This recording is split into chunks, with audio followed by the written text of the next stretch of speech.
So we have said quite about beliefs, about value systems, and cognitive distortions, and we've shown how these do affect the decisions that people end up making, and this is in furtherance with our ethics classes. Why do people make the decisions the way they make them? Not even in the how, but the way they make them, because it is very, very possible to have a guy with a very high IQ, high aptitude, but still make a very horrible choice that was just wrong to every person. Why is it the case? Again, it is because possibly there were beliefs and value systems that supported that decision. That's one. Two, there were cognitive distortions that were in place. And now three, there are cognitive biases that are controlling how they are processing the information. Now, cognitive biases have to do with how people process information. It has everything to do with information processing. And note that we are very limited in terms of how we process information. If I was to picture for you what it all looks like, it would look something like this. There is always a choke point over here of this information that is coming in into our perceptive faculties over here. There's somehow that all this information can't be the same to get out on this other end over here in form of decisions. So this choke point over here, or whatever we are calling this processing information faculty, is what we are calling biases, and it is a way of dealing with information that we receive. Now, the human brain is powerful, but it has serious limitations when it comes to processing ability, and therefore cognitive biases is an effort to simplify information processing. It means well, but it ends up creating the exact opposite of what we wanted. Again, we have a lot of information that we are getting as people, a lot of information over here, and we create a way of simplifying this information so that we can make quicker and better decisions. But instead, what we create are what we call systemic errors in thinking, and these are cognitive biases. So we had started off with several, and I'll just speak about them here. The first one is need for information bias. And this is where we believe that the more information that we have, the better our decisions. Now, if this is the case then, and that is our assumption, then we go out there and look for as much information as we can about a certain thing. Now, let me just give an illustration over here. So, this is a hypothetical person, and I want you to work with me psychologically as we think about this. This is me. I'm called Kevin, a hypothetical Kevin. I'm thinking about dating a person, and this person I'm not sure about them, so I want to know whether should I continue or should I stay because of certain things. Now, the first thing is I tell you that we had an argument, and this argument was not very interesting. And when we had that argument, the person posted everything that we said on TikTok over here. Now, the question that I am asking, should I stay or should I leave? Now, most likely we'll say what led to this argument, what was the argument all about, and I'll give you information. Let us just assume, for the sake of this hypothetical thing, I say that the reason why we were arguing is because I was thinking about quitting my job and she was not for the idea, and on the argument went forth, and I just got tired of it, and she called me immature or ill-advised or whatever, and the video was posted. Again, the information changes. So do I continue or do I stay? But let us assume, for the sake of this example, we go to the previous one where we have what you call labeling, and I was labeled as a simp, and she wanted to prove to the world that I am a simp, and she was laughing the whole video out. So it was her way of making fun of me. So do I continue or do I stay? Now, this is one hypothetical example, but the reality is that when we are advising people on what to do, we always assume more information is better. TMI, that was a bad example, but nonetheless, it drives the point home. So, if I told you that there is a political candidate, the same example, candidate A is a good, decorated politician that fought for democracy over here.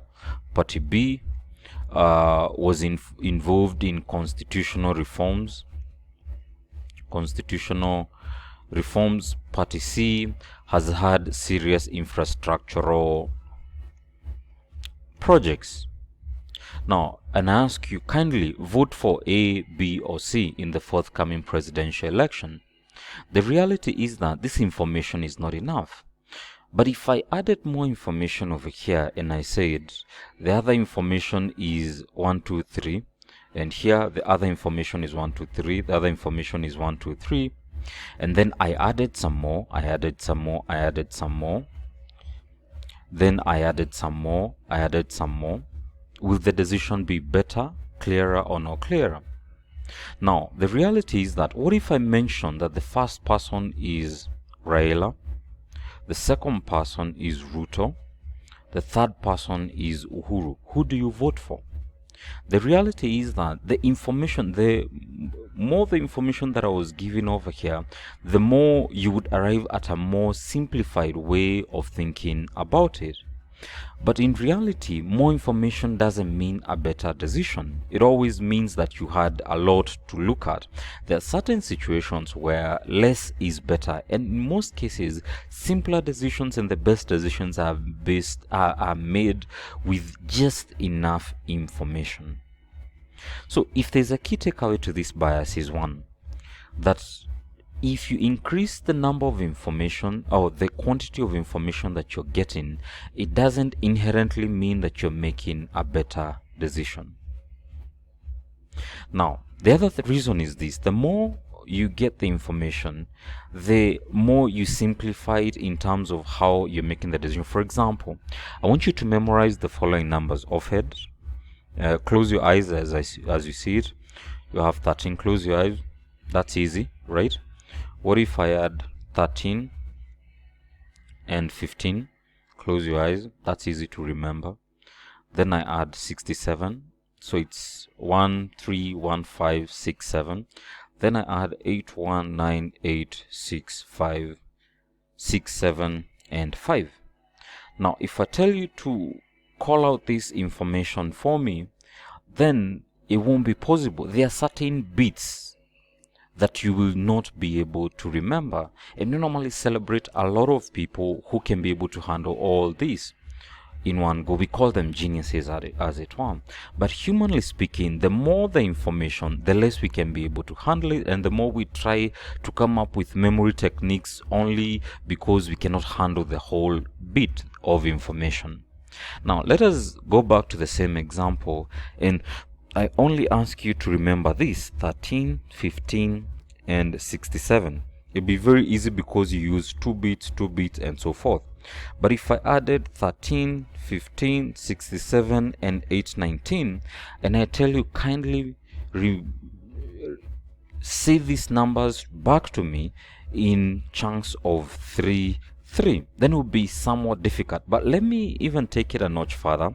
Take the same numbers, 819, and then I tell you remember or say these numbers back to me, and I'm holding a gun to your head. The probability that you will be able to remember up to a certain point will be minimal, because again there is pressure that has been added to that decision, and this is what complicates the whole equation of decision making. Most of the decisions that we are making are seriously, how would I put it, they are high impact decisions as it were, and the time is very, very limited.